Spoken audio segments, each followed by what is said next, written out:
Hey y'all, I am Mazelleغ. Welcome back to my channel. I'm going to share with you all this video clip and then we're going to come back and talk about it. So let's get into it.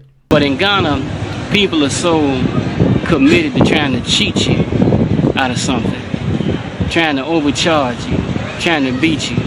I couldn't imagine them giving you a tour of any place and giving you a free break. They don't have timeshares that I know of, but the mind and the spirit is different in Africa, in Ghana in particular. I don't want to broad brush the whole continent because I haven't been to it, but I know there's a lot of common tendencies, especially in West Africa. And the spirit and the mind, sad to say, is so focused on trying to cheat and trying to beat and trying to take advantage of you and trying to manipulate you. That's the spirit of the people. I know I get a lot of flack for saying it, but it's the truth. It prevents the society from functioning at a higher level like they function all over the world and building at a more intense level, more sustained level. When people can't trust each other, which they don't, in little things, you can't trust each other in big things. It's the culture. It's sad, but it's true. And as bad as that sounds, I still probably end up back over there because I love it. Even with that being said, it's still home, it's still Africa, it's still where my ancestors are from, and it's still something, the spirit of the people that I love. And I have a connection there that I don't feel other places. But there's a lot to be desired for those who are thinking about moving to Africa all of a sudden and want to go to Ghana. A lot of people do that's never been. But it's not going to be a cakewalk for those of you who go. It ain't going to be no piece of cake. It's not going to be an easy thing. It's going to be a lot of challenges. And you have to be ready for people that are dead set on trying to cheat you and beat you in small things and in big things. It's the culture. Peace. Now, African Americans are supposed to be bridging a bridge between the people of Africa and African Americans. And I'm talking about the African Americans who have that mindset. If you don't fall into that category, you don't want to connect to the African continent or whatever, I am not talking to you. So please don't go into my comment section talking about you, Black American, and yada, yada, yada. I'm not talking to you. I am talking to the African diasporans who are African American, who want the connection to the African continent. If you don't fit into that category, please find another video to watch. The African Americans who are moving to the countries of Africa, who are traveling to these countries. I thought that our job was to show the positive of these countries, because the world is already and have always been very good at pointing out every negative thing that happens to these countries and have the nerve to act like the things that are happening in these countries aren't happening anywhere else. That is only conducive to the continent of Africa. No other countries experiencing these things. No other countries are have these negative things going on. It's only the continent of Africa that you have to find yourself with these things that are happening to you.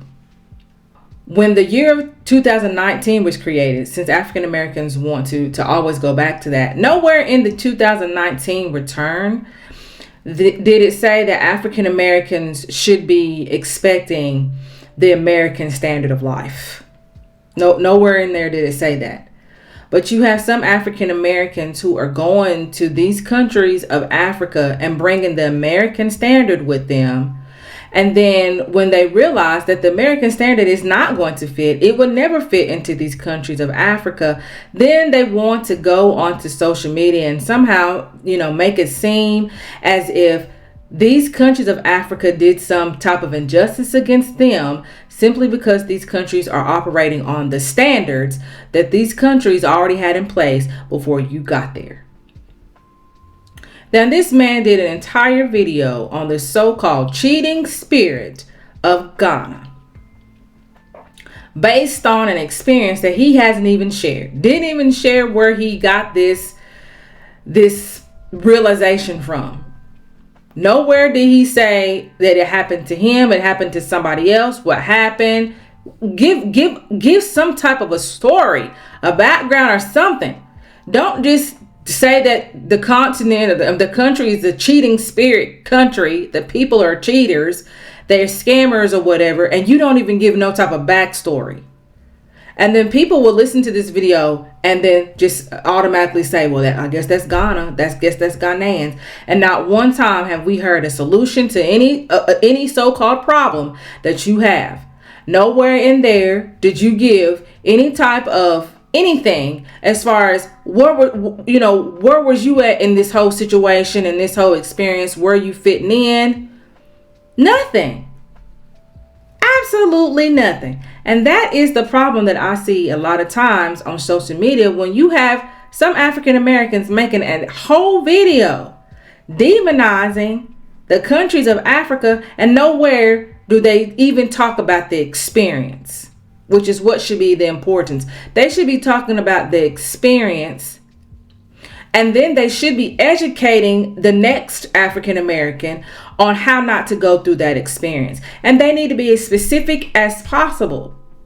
These are isolated situations that are happening to these African Americans, and make them tell it. It's every Ghanaian that they've ever come in contact with that tried to steal money from them. And that's what I have a problem with. Stick to your experience. Give us details on your experience. Also, let us know what was your role in that situation. What did you do? What did you not do? We need a play-by-play on what the experience is, what happened, who was involved. All of that needs to be something shared, instead of some blanket statement that you got cheated, but then don't give us nothing else. That's it. You just got cheated. Because see, what's going to happen when you start really telling the story, there might be something in there that you probably did wrong or didn't do for the reason why it happened to you in the first place. And that's what you don't want to share with the viewers. It's easy to demonize the Ghanaians than say that what you did was wrong, or take any accountability or responsibility for your part in whatever situation or experience that happened. And what gets me is that these African Americans who are saying these things, because this video actually happened a couple of years ago, but in the last week, and you know what? I'm not a one to call out anybody. I call out situations and experiences. That's what I do. I don't want to, the person can talk and have their own experiences. I don't care. Okay. But in the last week, there has been videos that has literally been dogging Ghana and dogging Ghanaians. One video, the person in there had a nerve to call Ghana a lawless country. And if you've seen the video, you already know what video I'm talking about. Lawless. For isolated situations that have happened to African Americans that none of them want to share. No one wants to give a play-by-play on these so-called negative experiences that they've experienced. And then they come and they complain about it, and then they don't give any solutions so that it won't happen to somebody else. Just a blanket statement. Lawless, that's it. Don't even tell us anything else. And what's shameful about it is that what we're hearing these African Americans saying about Ghana, we sitting over here acting like we don't experience that same thing in America. We don't have any room as Americans to be talking about no type of corruption, no type of scamming, no type of backwardness that's going on in another country when we know what's going on in ours. We need to be quiet. Because America ain't perfect. There's nothing perfect about the United States of America. If it was so perfect, the ones that are sitting over there complaining about Ghana, they would still be in America. But they don't want to talk about that. As African Americans, we don't want people coming into our communities trying to tell us how to do things. But you feel like it's okay for you to go to the continent of Africa and the country of Ghana, trying to tell them how backwards they are, trying to tell them that they are cheaters and scammers and all this other kind of stuff, simply because you probably didn't do your homework and your research.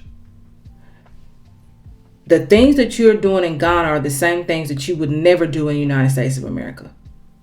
And then when it doesn't go well for you, instead of you saying, well, you know what, I didn't do my due diligence, you want to blame the people. You want to blame the country because you went through something blinded. It's very sad that the whole purpose of the year 2019 was to bridge a bridge between African Americans and Ghanaians. And it seems to me that this is backfiring. I see that it's backfiring because social media gives people the grounds then to stir up things simply because they want people to watch a video. And so they know what's going to get people clicking. Dog in Ghana is going to get a click real quick. Because the one thing that people are saying Ghana is doing right now is they see Ghana rising. So when you see that happening, what we tend to do as Black people as a whole, we tend to then start to throw rocks when we see things getting too good for somebody or some situation. And it's just like you just can't even let it be, can't even let the positivity keep going. You think you got to find something wrong with it. And it's just like, why do you have to find something wrong when you know that the situation as a whole is a good one? It's like a self-sabotaging type of situation. And it's a crazy type of situation that some African Americans are seeming to play when it comes to Ghana. And the one thing he said in there that I'm going to have to talk about is him talking about that Ghana would be more developed. Is he looking at the same Ghana that I saw last year in 2023, or is he looking at a different one? The development that he's looking for is the development that he thinks is the standards of America. Because Ghana is not the development to the standards of America, then it's not developed. And you cannot compare the development of a country that's not 70 years old yet to a country that's over 200 years old. Like, you can't compare the two. They're not going to have the same developments. So you have to look at the standards of development based on the countries that would be on the same playing field as Ghana. Then you can sit there and say how developed Ghana is. You're trying to say that Ghana is not developed on the standards of America. And if you always look at it like that, Ghana's never going to be developed. Ghana is very developed nation compared to other places that you might not have gone to. So to sit there and say that Ghana is not developed, you don't know, obviously, haven't been in Ghana long enough to know how developed it has been, especially if you've gone there. My first time going there was 2003, and I can tell you right now, the development that I've seen in 21 years is a lot. So, stop measuring the country of Ghana on their shortcomings. Because nobody measures America on their shortcomings. So you shouldn't do it to another country. All right, you all, that is all I have to say on that. I am Mazelleğ. Thank you all for watching, and I'll see you all in the next video. Bye.